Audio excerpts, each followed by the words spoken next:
Emma, welcome to Toronto. You're here as a tournament debutante, but you know the city well, don't you? Just how do you know the city? Tell us about that.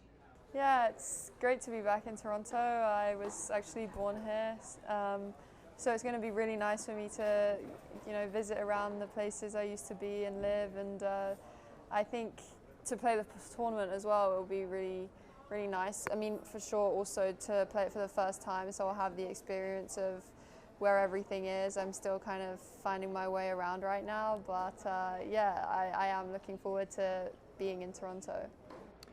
We saw a quarter-final exit in Washington, but it felt like there was a bit of a newfound belief in you, and you must be pleased with that run and the confidence it gave you, especially running into these big events.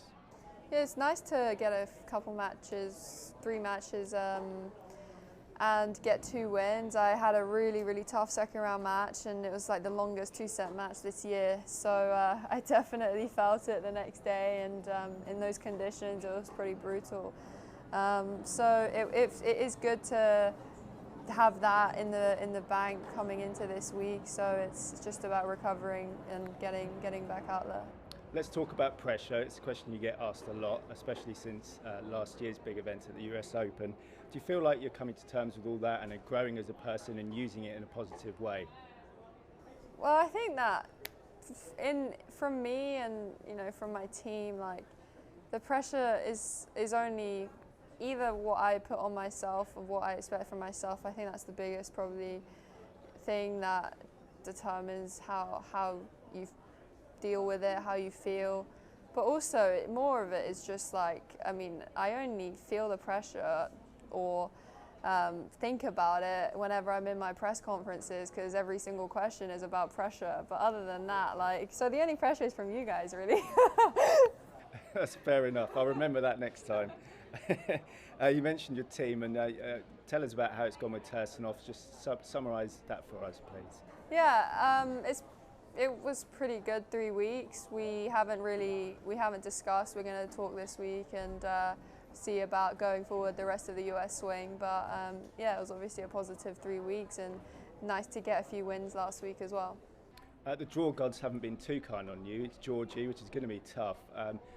Just going on last week and confidence and momentum, do you feel like you've got the weapons to tackle Georgie this week? Of course, I mean, she's defending champion, so she's obviously going to be a difficult opponent. She plays really fast tennis, and it's going to be a really challenging match for sure. So I've got to just, recover as best as I can and prepare for the next one. So yeah, I think that having played last week, it definitely gives me a bit more confidence, and I'm, looking forward to the match. And finally, it's the US Open series, so it'd be silly not to ask you about the US Open. How excited are you to return to New York and to face that challenge once more? Yeah, I think that I just love New York as a place, as a tournament, as a city. I love everything about it. So I'm really looking forward to just going back there, and whatever happens, I think that it's going to be a nice close to a chapter, go full circle, and then regardless of whatever the result is, I can just, start again, clean slate. If all my points drop off, then, I work my way back up, and I think it'll be, regardless of what happens, a good, fresh start.